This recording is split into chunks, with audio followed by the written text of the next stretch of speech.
Selamat malam semuanya. Balik lagi di podcast Opini Tengah Malam. Masih nyambung tentang time travel. Tapi kemarin udah bahas tentang mesin waktunya. Dan sekarang kita akan ngebahas penjelajah waktunya. Gimana nih teori kalian tentang mesin waktunya? Apakah kira-kira possible untuk kita pergi ke masa depan? Atau malah possible yang ke masa lalu? Dan kalau kalian punya teori dan pendapat bisa langsung tulis di kolom noise dan Instagram, Twitter, dan masih banyak lagi lah cara menemukan kita. Terus juga jangan lupa follow YouTube-nya Opini Tengah Malam. Di sini juga ada, YouTube Opini Tengah Malamnya juga ada. Dan kalau kalian lagi nyari kaos konspirasi dan film bisa langsung kunjungi TGI ya. Jadi tanpa basa-basi lagi kita langsung masuk aja ke kisah-kisah time traveler yang mungkin bisa buat kalian terguncang. Tetap open minded, balik lagi di podcast diskusi opini tengah malam.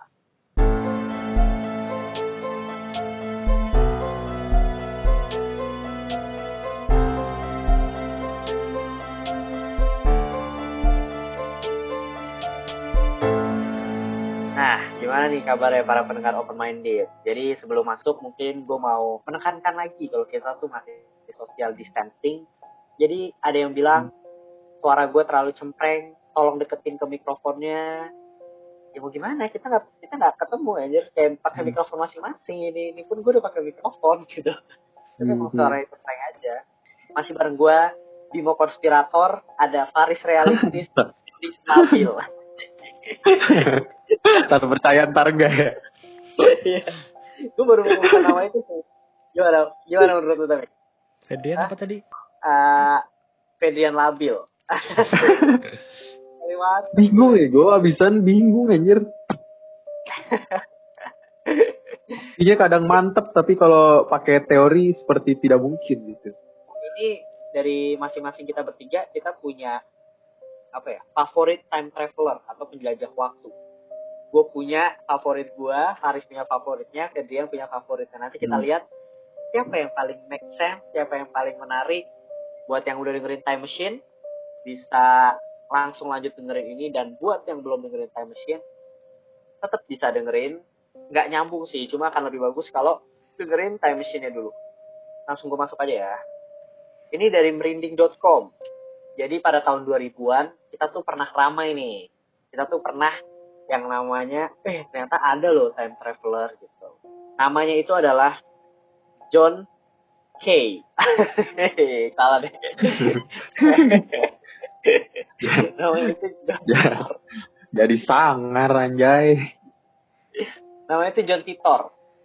Dia mengaku dari tahun 2036 dengan misi mengambil komputer IBM 5100. Kemudian pada tahun 2003 ada kisah pria bernama Andrew Carlson yang berasal dari tahun 2256. Gara-gara dia tuh cuma menang di trading berisiko di Wall Street doang sebenarnya gitu. Jadi orang ngira, wah dia time traveler nih gitu. Kalau kalian nonton Back to the Future, ya model-model kayak Back to the Future 2 tuh yang si siapa namanya? Yang jahat? Beef.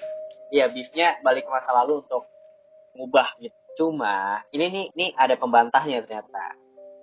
Ternyata ada beberapa nih foto dan kisah dari time traveler yang ternyata itu hoax gitu. Mungkin kalian udah tahu atau udah pernah lihat. Gue akan ngasih penjelasannya kalau itu ternyata hoax gitu. Yang pertama itu Andrew Carlson yang tadi menang trading. Ternyata itu kisahnya dia tuh dibuat sama majalah Weekly World News yang terkenal dengan membuat hoax. Nah di Indo juga ada tuh satu portal berita yang clickbait. Jangan terjadi hoax. Kayaknya namanya bisa berkaitan dengan stadium sepak bola ya. Bener gak? Iya. Bener banget. Di ujung mulut gue nih. Pokoknya stadion sepak bola dan bahasa Inggrisnya berita lah. Asik. Langsung masuk lagi nih ya. Nah, ada foto tahun 1941 di mana terlihat kerumunan banyak orang dan diantaranya ada orang atau pria yang sangat berbeda dengan pakaiannya. Dan foto lainnya pada tahun 1938 ada foto terlihat seorang wanita sedang memegang sebuah benda mirip telepon genggam. Nah, Kalau untuk yang telepon genggam sendiri, gue pernah riset, udah pernah nyari juga, itu bukan telepon genggam. Gue lupa itu pokoknya barang mirip tantenya atau siapa, tapi intinya itu bukan telepon genggam.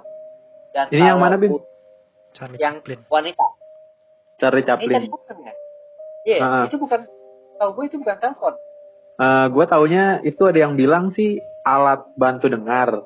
Tapi tadi gue langsung penasaran sih, gue langsung nyari tuh alat bantu dengar yang segede itu aja, itu katanya yang yang praktis, kecil, ringkas itu baru ditemuin 1957. Itu tahun 1928 kan? Iya, berarti masih jauh dong itu dari 1957. Dan beratnya katanya tahun 1957 tuh alat bantu dengarnya 1,1 kilo. Nah, jadi gue langsung nyari tuh. Apa ya tapi? Iya, masa dia tapi sambil ngomong loh. Berarti berkaitan dengan lu emang sambil ngomong suara kan? Iya, mulutnya gerak, Riz. Gak kelihatan ya, gue burem. Sambil gerak. Jadi itu tuh pas itu di filmnya Charlie Chaplin ya. Terus tiba-tiba lagi establishing shot, tiba-tiba ada si ibu-ibu itu lewat lagi, tangannya lagi kayak nelpon pakai HP gitu. Padahal itu tahun 1927 kan? 28. Kita lanjut penjelajah waktu pertama nih. Ini mungkin yang universal banget, John Titor. Jadi ini dari IDN Times. John Titor itu mengklaim sebagai dirinya penjelajah waktu pada tahun 2036. Menggunakan mesin waktu yang konon dipasang di Chevrolet keluaran 1987. Menurut Titor, itu adalah mesin waktu pertama dari jenisnya yang diproduksi dan dibuat oleh perusahaan raksasa General Electric pada tahun 2034. Perjalanan pertamaku adalah dari 2036 menuju 1975. Aku dikirim untuk mendapatkan sistem komputer IBM yang disebut 5100, salah satu komputer portable pertama yang dibuat dan memiliki kemampuan untuk membaca bahasa program IBM yang lebih tua selain APL dan BASIC, kata dia gitu, kata John Titor.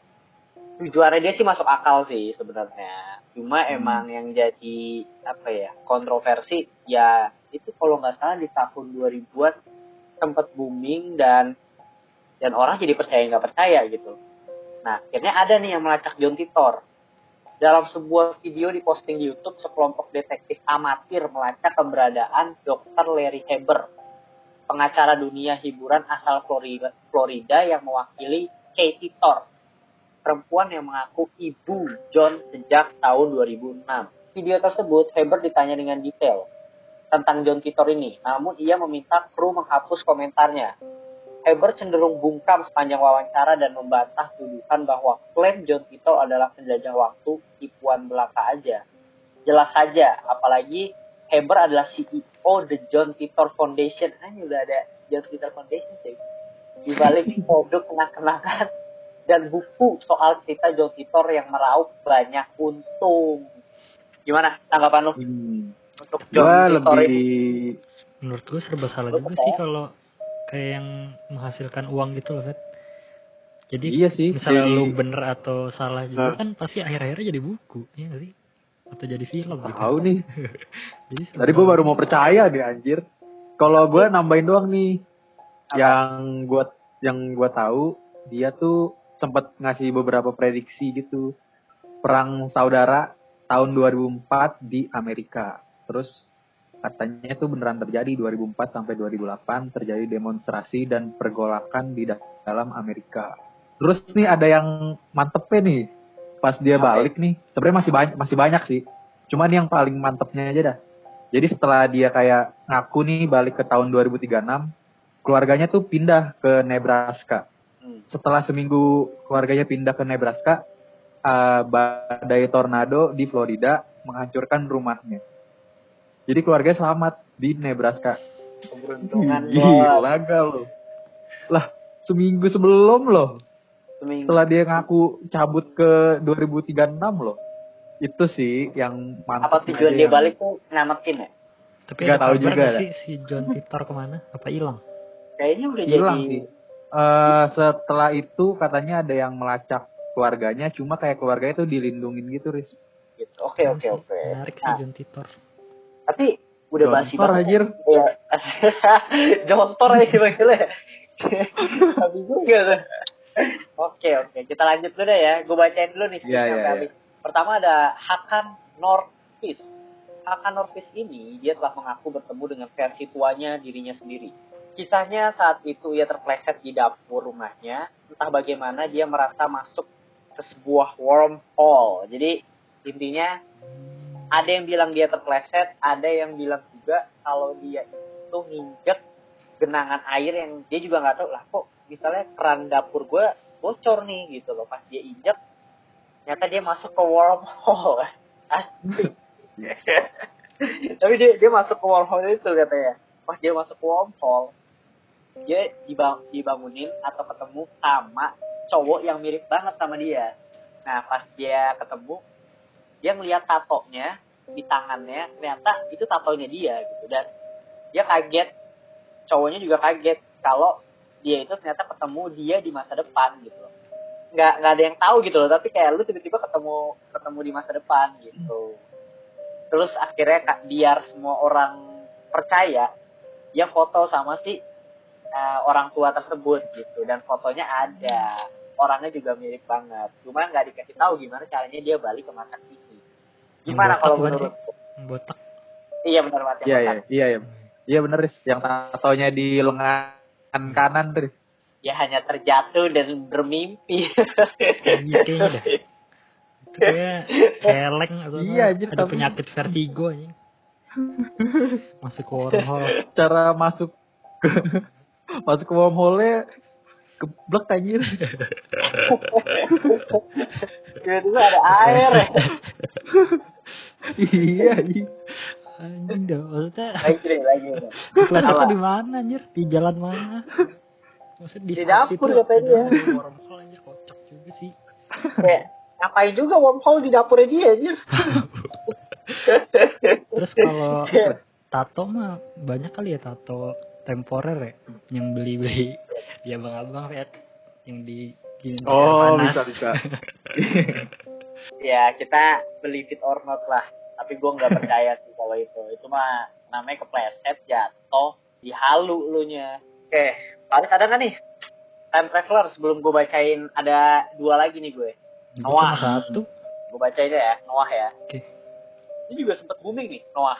Pada tahun 2017 November, mediaexpress.co.uk memberitakan bahwa ada seorang mengaku datang dari tahun 2028. Seorang pria yang mengaku bernama Noah ini mengatakan bahwa dirinya rela membahayakan dirinya sendiri untuk kembali ke masa kini demi memperingatkan orang-orang bahwa mesin waktu itu benar-benar ada. Saya tidak sedang berusaha menipu. Saya tidak berusaha menipu semua orang. Tujuan utama saya adalah untuk membuktikan bahwa mesin waktu itu benar-benar ada. Dan saya sendiri adalah seorang time traveler, kata Noah pada sebuah video yang diunggah di YouTube. Selain itu, Noah juga mengaku karena perjalanan yang menjelajah waktu, akibatnya dia menderita penyakit mental.